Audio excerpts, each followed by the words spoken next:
you ought to have 10,000 laid by for trouble.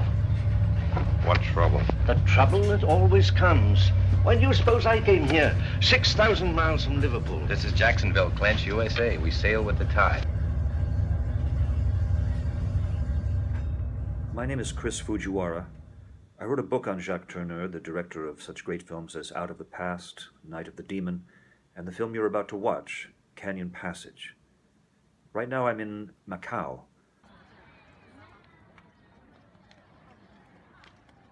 There I am on the left in the gray coat. Jacques Tourneur was born in France in 1904. He was the son of a famous film director, Maurice Tourneur. Following in his father's footsteps, Jacques became a director. He achieved success in Hollywood as the director of 3 low-budget horror films produced by Val Lewton, Cat People in 1942, I Walk with the Zombie, and The Leopard Man in 1943. Canyon Passage was a more expensive, more prestigious production than those. It was also Tourneur's first film in color. Canyon Passage is a Western, technically, since it's set in the American West in the 19th century. It's also a mystery. It's kind of a philosophical fable. A man can choose his own gods, Cornelius. What are your gods? It's also a tragedy of human weakness. It's... The film starts with the end of a voyage. It ends with the start of another voyage. In between, we're told a story of people who have made voyages to come to the place where the film is set. Part of what makes Canyon Passage such an extraordinary film is this underlying memory of the transcontinental voyage, the source of so much nostalgia, the source of so much restlessness in the film. These feelings must have resonated very strongly, I think, with the American audience in 1946, many of whom had come back just recently from their own discoveries in Europe, in Asia. In Canyon Passage, Tourneur finds a theme that concerns him in all his films. In this film, it's stated like this: something deeper than reason determines the actions of people.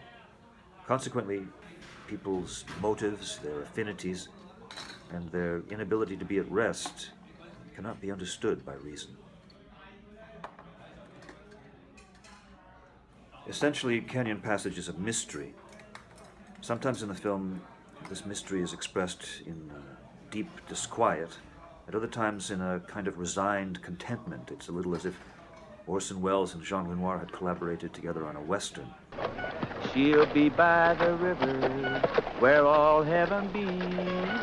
But the visual fluidity of the film, the dry understatement of the performances, and the director's attitude toward the characters. You're a fool.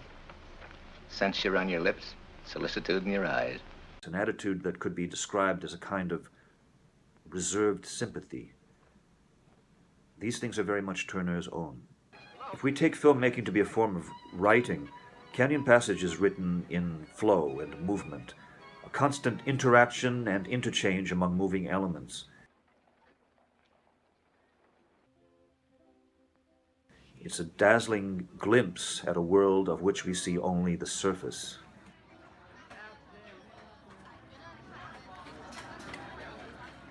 Native Americans appear only briefly in a parenthesis.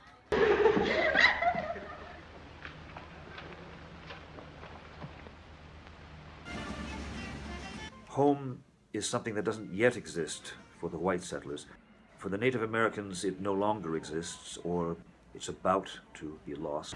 Hi. In Canyon Passage, there is everything: love, friendship, music, dreams, luck, chance, money, character, destiny, carácter e destino.